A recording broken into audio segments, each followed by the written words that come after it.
এই ভিডিওতে আমরা হচ্ছে ইনস্টল করা দেখাবো আমাদের হচ্ছে Next.js এর জন্য যা যা লাগে সেজন্য আমি হচ্ছে প্রথমে এখান থেকে বের হয়ে যে আমাদের প্রথমে হচ্ছে সিএমডি তে যেতে হবে।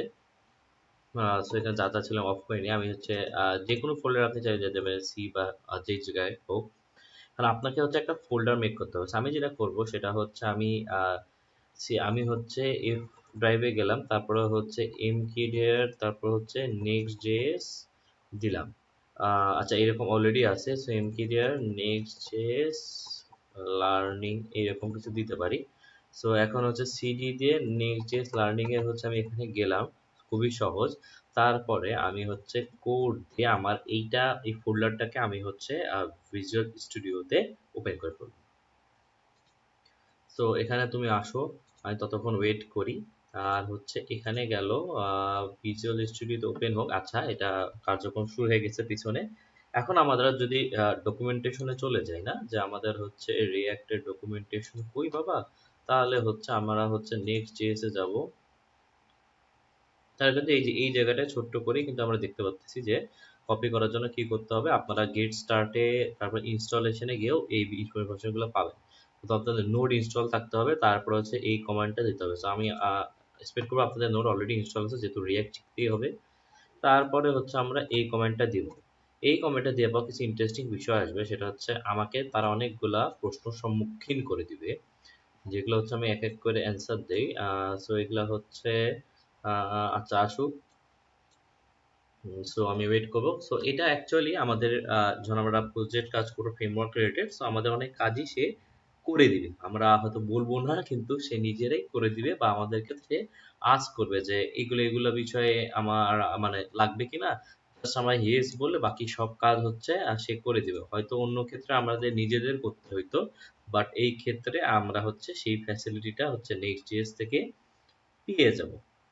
সো আমরা হচ্ছে এখানে গেলাম, আমরা যদি এখানে ডকুমেন্টেশনটা চলে যাই একবার এই জায়গাটায়, তাহলে কিন্তু এখানে তারা বলতেছে যে Next.js এর জন্য আমাদের এইরকম আসবে, প্রজেক্ট নাম দিতে হবে, আপনাদের অলরেডি এগুলো আসবে। তারপর হচ্ছে টাইপস্ক্রিপ্ট যদি ইউজ করতে চান তাহলে আপনি ওয়াই দিবেন, না হয় এন দিবেন।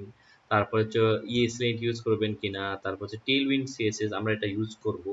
তারপর হচ্ছে সোর্স ডিরেক্টরি আপনারা রাখতে চাচ্ছেন কিনা, অ্যাপ রাউটার এটা রিকমেন্ডেড, আগে এটা এক্সপেরিমেন্টাল ছিল যখন প্রথম প্রথম এই ডকটা ছিল। আর হচ্ছে আপনি কি এটা হচ্ছে এলিয়াসটা হচ্ছে মূলত আপনি ফাইলগুলা খুব সহজে অ্যাক্সেস করতে পারবেন দূর থেকে, সো এটা আপনি চাইলে ইউজ দিবেন। আর হচ্ছে এগুলো গেল, তারপরে এখানে হচ্ছে তারা বিভিন্ন ফাইল কনফিগারেশন নিয়ে হচ্ছে একটু বলছে। এটা কেন আসতেছে না, কারণ এদিকে নেটওয়ার্কে কোন ইস্যু হইলে হতে পারে। আমি যদি এটা অফ করে আবার যদি দেই তাহলে দেখি যে কি হয়। সো এটা হোক, এটা না হইলে কোনো সমস্যা নেই, না হইলে সমস্যা আছে, বাট সময় নেই, কোনো সমস্যা নেই। সো এটাই হচ্ছে মূলত আমাদের রিঅ্যাক্টের ইনস্টলেশনের বিষয়গুলো। আপনারা হচ্ছে প্যাকেজ ডট জেসনে যদি যান, তাহলে ওখানে হচ্ছে অনেক ইনফরমেশন রিলেটেড বিষয় পাবেন। এইটা হচ্ছে আমাদের স্ট্রাকচার নিয়ে আমরা পরে ডিসকাস করব। আপাতত হচ্ছে আমরা যে ইনস্টলেশনের কাজ সেটা শেষ করে নিই, তারপরে হচ্ছে আমরা মূলত স্ট্রাকচারের ওখানে যাব। সো দেখি যে কি হচ্ছে।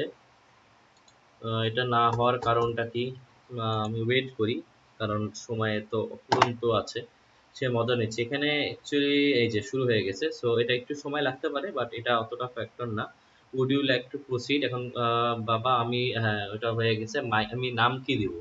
আমি Next.js টিউটোরিয়াল ইউটিউব এরকম কিছু দেই, তারপরে করতে পারি, ইউজ করতে পারি। টাইপ স্ক্রিপ্ট ইউজ করবেন নাও, তারপরে ESLint নো, তারপরে টেইলউইন্ড সিএসএস ইয়েস, তারপরে হচ্ছে সোর্স ডিরেক্টরি আপাতত নো দিলাম, অ্যাপ রাউটার শিওর, তারপরে এলিয়াস আপাতত আমি দিলাম হ্যাঁ। এটা হচ্ছে যে আমি বুট থেকে ডাইরেক্টলি ফোল্ডারগুলো অ্যাক্সেস করতে পারবো।